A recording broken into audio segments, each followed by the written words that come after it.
Nakatakda ng ipatupad simula sa Miyerkules, July 1 ang second tranche ng toll rate adjustment para sa S-Lex at Star Tollway o ngayon Apolinario Mabini Superhighway. Ayon yan sa Toll Regulatory Board or TRB.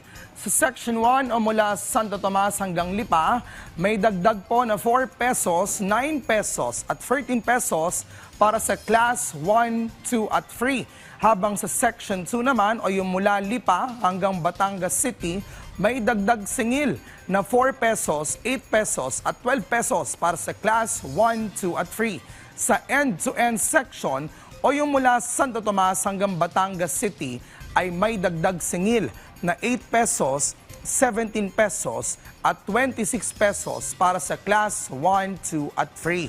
Layo nitong suportahan ang operasyon, maintenance at pagpapaunlad ng serbisyo at mga pasilidad ng mga naturang expressway.